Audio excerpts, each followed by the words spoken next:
hiring women in talent. And get ready, ladies, because this is the last time you're going to hear a man's voice on this show.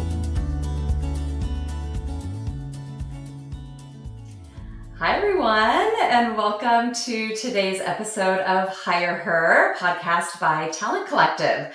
Talent Collective is a recruiting community for women in the talent acquisition space, and we host guests that are also in the talent acquisition space doing amazing things in our world. So really excited to be here with you all today. My name is Krista Tan. I'm one of the co-founders of Talent Collective. Natalie, unfortunately, is traveling today, so it's just me. You'll have to just deal with me today. So good luck. But I really wanted to give a very warm welcome to Cecilia.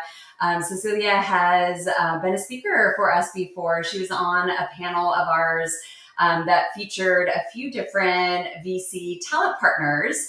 So we're really excited to have her here today to share a little bit more about her personal story and just some other fun things that she has going on in her life, and maybe even any nuggets of wisdom. So Cecilia, I'm going to pass it to you. So tell us a little bit about yourself and your recruiting story and what you're up to these days.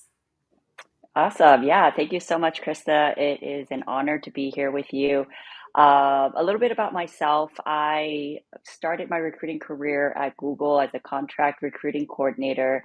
Then I spent some time abroad, living in Sao Paulo, Brazil, and Hong Kong before coming back to the US.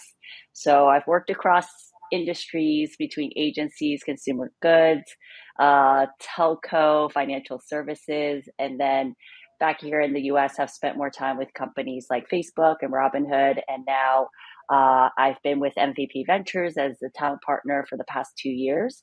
I think in terms of what I've been up to today is spending a lot of times working with early stage founders, building out their founding teams, which is really exciting. It's the type of work that I really enjoy, really being able to be a thought partner and a sounding board, and helping think about a problem from a bigger picture versus simply saying, hey, this is a role that we need to hire. How do we hire for it? But what are a lot of the business outcomes that we would expect from this hire, so on and so forth. So I'm excited to dive into it a little bit deeper, but that's a little bit on my background. Amazing. Yeah, I think we talked about this on the panel a while back, but I think the VC talent partner role is still, there's a little mystery to it because most people are either on the agency side or internal, like your background. And also a lot of the VC talent partner roles can really vary pretty drastically depending on what VC you're at and what stage companies you work with and how large the VC is. But it sounds like your role is a lot of like advising and strategy and kind of being, like you said, that thought partner to, is it mostly the founders that you're working with? Yes, typically work with founders, also collaborate a lot with the heads of talents within our portfolios. So it really depends. We try and be as flexible and develop more bespoke solutions for our different portfolio companies in the different stages and what they may need. Okay, well, exciting. I'm also really curious, just given this wild market that we've been in the few last years, what you're seeing right now with your portfolio companies. Do you think hiring has started to improve at all? I know I've personally been hearing like sales hiring is picking up in a lot of tech companies. What are you seeing out there? Yeah, and this is probably due to the fact that our firm is focused on early stage and deep tech, which encompasses AI.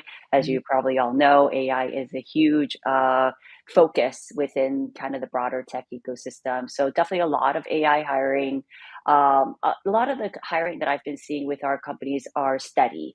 It's very rare that they're like, oh, we need to hire 5 people all at once. They kind of think through like, how do we prioritize?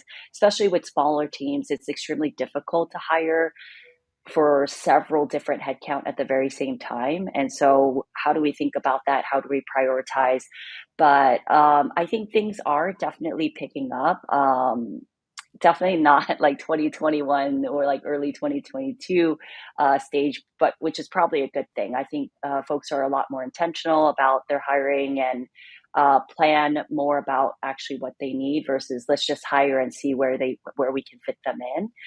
And I have seen kind of growth in all different areas. I think in terms of go to market, probably more the marketing profile has come up a little bit more than maybe a more pure sales like function. Yeah. But again, this may be because our portfolio includes more earlier stage companies. Yeah. Okay. Good feedback. Well, thanks for sharing that. Tell me, and you've worked at so many different companies and so many amazing companies over the years, and I'm sure it's probably hard to really nail down one story, but are there any, candidate stories that you wanted to highlight or talk about? Maybe somebody you placed or helped along the way that was just a really special experience for you and that person?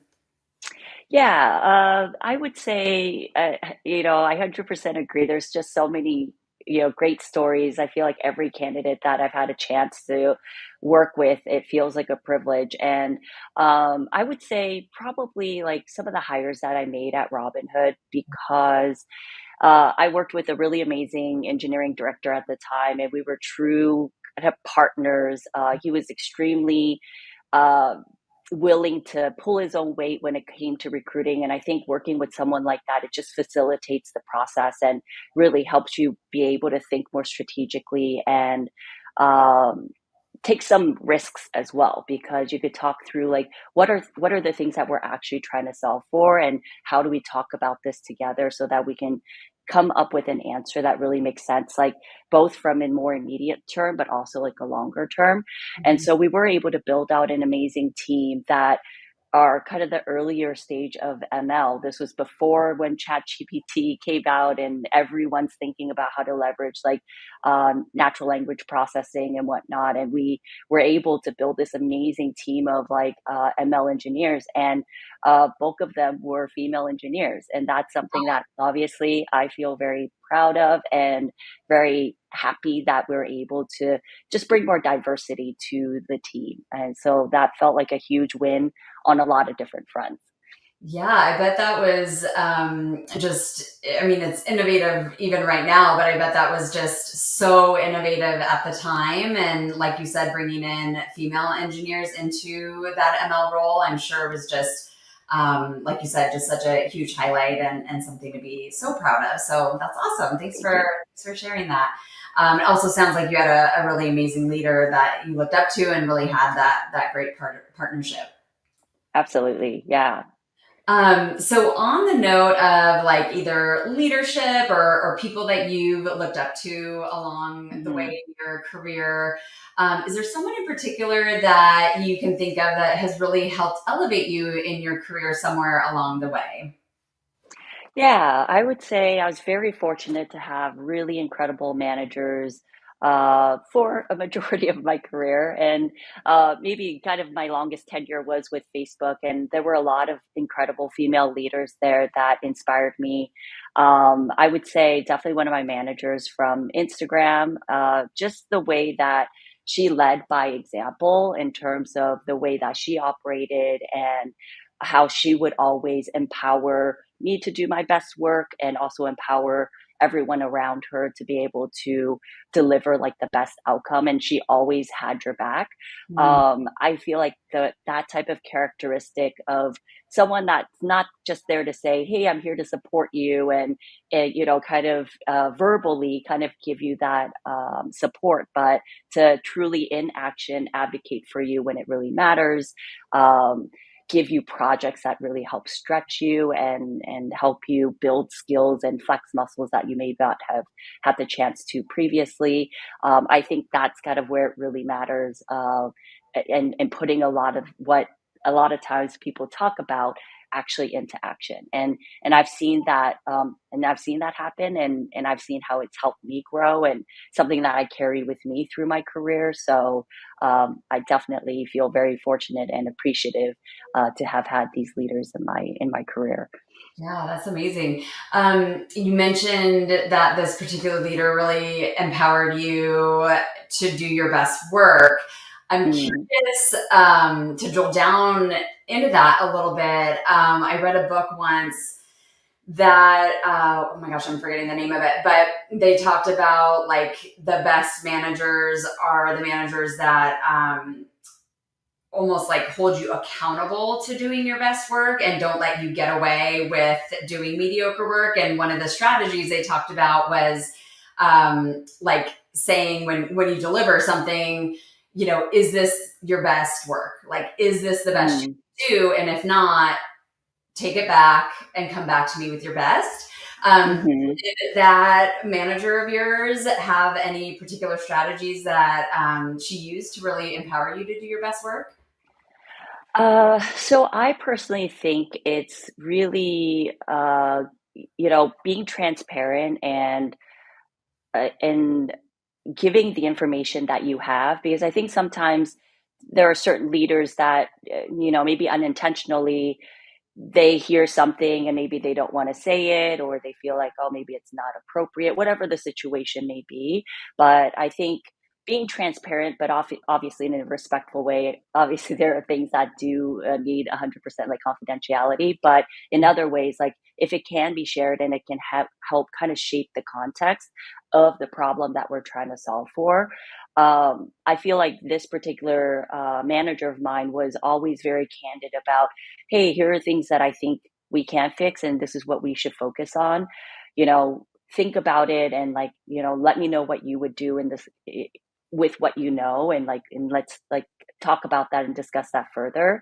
And then just allowing you to actually do it, right? Because I've also had managers that are the opposite, where they give very little context, or kind of the direction that they're giving is like, you know, so and so director from which team wants us to do this. So let's just go do XYZ. And in my mind, I'm like, well, in that situation, I'm not necessarily the person that needs to do this or help solve this problem. It sounds like it's already been done and you're just asking someone to go and execute it. And so in that case, like, is it something that is actually a carved out problem that needs to be solved? And this could be due to my own nature and my personality, and like I feel like problem solving is what gives me the most like satisfaction and job gratification. And so in those situations it becomes really hard to be like, well, how do I actually navigate this? It sounds like someone just wants something done a certain way. Is it just I need to figure out how to put these like specific pieces, and maybe they don't fit together, but I'm just going to try and brute force my way into like making this work, versus actually having the room to work on something and saying this actually needs to be solved, and work that actually needs to be done. Mhm. And then I think to your point, right, there is that accountability is like, this is what we're solving for, right? Kind of documenting like what is the ultimate goal that we are looking to achieve, and how do we report against that. A lot of times when you're in more programmatic work, which is a lot of the work that I did, even at Facebook, it's a little bit harder to quantify. But as much as you can, right, you try and document that, and then and that accountability and ownership, I think, is actually what is the most exciting about a particular role, right, and a particular goal that you may have set for yourself or for your team, so on and so forth.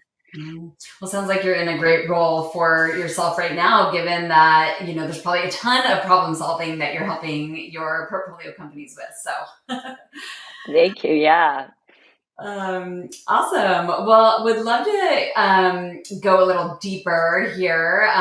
We love to just try to get, kind of vulnerable on the podcast and hear stories from people of just being a human, and being a human involves challenges, right? And whether that's in your Hmm. personal life or in your professional life, what is a challenge that you've had somewhere along the way that really was, maybe pretty difficult for you? And then how did you overcome that or solve that? And what did you learn from that? Yeah, I mean, there's definitely a lot of different situations that I could probably think of. Um, and maybe I will talk about one where it's the matter of kind of taking a leap of faith, right? And um, when I first moved to Hong Kong, I had, joined Verizon Business at the time, and we were working through an RPO at that time. And so it was a very new model for me. And obviously, this is a new market, a brand new role. So there's a lot of things that I didn't know, and was kind of learning a lot of different things at the very same time, and kind of quickly realized that a lot of us were working like in silos, and this is where I think the support and that you get from your team really helps you think about how do you do things a little bit differently, right? And sometimes it's also okay to be like, I just realized that this isn't the right environment for me, and there is actually something better, and it's okay for me to go and pursue it. Because I think a lot of times when we look at resumes, especially more recently, right, people may have shorter stints in their career. Um, and a lot of times that's very looked upon very poorly. And for me, that this is an experience where I like to tell hiring managers, well, there usually is some sort of a narrative behind it, and we just need to uncover what it is, right? And sure, I'm sure there are track records and whatnot, but it's always good to dig a little bit deeper. And in this particular situation, it really is one of those where I realized that if I were in an in-house role, it would be much more suited for what I wanted to do and how I wanted to work, and the type of involvement I wanted with senior leadership, and really kind of understanding and alignment with a broader team strategy that leads to kind of department, company, so on and so forth. And those things were really important to me. And so, uh, kind of being vulnerable and being able to talk to your coworkers about that. And I had such amazing coworkers at that time, every single one of them. We were all spread across the Asia Pacific region. So there was no one in office that we necessarily would be like, hey, can we just go grab lunch or something like that? It was, you would have to hop on a call. Back then, Zoom was not really a thing. I think Cisco, like WebEx, was something that we would use, but it wasn't something we had full access to at all times. And so, still being able to build that relationship with these folks that I'm still friends with today, and the type of support that they lended to me is something that I still think about and still remember. So, kind of ties into a lot of the things that I think are important when we look at someone's profile, and also like for ourselves in our careers. Like sometimes it does take that leap of faith to say, if it's something that doesn't feel like it's working and you have found something that you think is more aligned, it's okay to go ahead and take that leap of faith and give it a try. Mhm. So I would say that that would be one of the experiences that I would highlight. Ah, very nice, very nice. Yeah, and being vulnerable and kind of taking a risk. I mean, sometimes it's hard to speak up, but I think oftentimes it does pay off. And I'm doing a lot of thinking about my kids and like how I bring them up and giving them opportunities to be challenged and like Yeah. not always get their way, and to like not intentionally put them into challenges, but let them kind of work through those things, because then when you become an adult, like the stakes are so much higher. And Hmm. if you're not going to speak up about things, then it can really kind of damage whatever situation you're in, if you really know that things aren't right. Hmm. Absolutely. So last question for you. You've mentioned a couple of times all of the world travel that you've done and living in several different places all around the world. So I know that when you're in different cultures and different environments than what you're used to, traveling just in general can inspire some very funny, hilarious moments. And situations. So, do you have any funny stories from all of your travel? Yeah, definitely a lot. Um, like, I think funny moments that stand out in my mind will probably always be my first real job in São Paulo with Robert Half. And I probably spoke intermediate Portuguese at that time. I honestly don't know how I got the job. And again, I feel very lucky to have people that just took a leap of faith and decided to give it a try. And the first day I started, and I'm just trying to absorb everything. There were words in Portuguese that are very basic to what our day to day would be that I didn't know. And I think, definitely my boss at the time like would hesitate to and really feel like, did I make the right decision here? What have I done?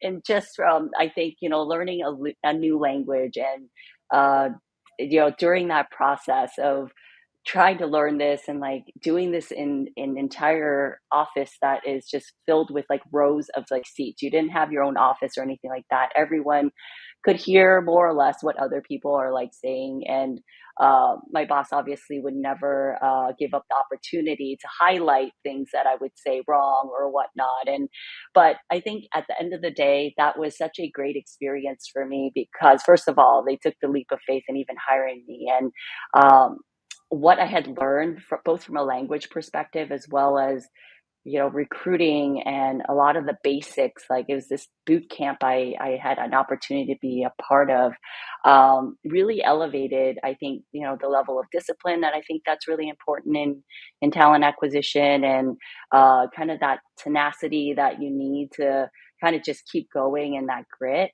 And all of this, I think is also just, uh, endearing in a way. I never in any moment really felt like, oh wow, they're making fun of me. I think they just thought it was so funny.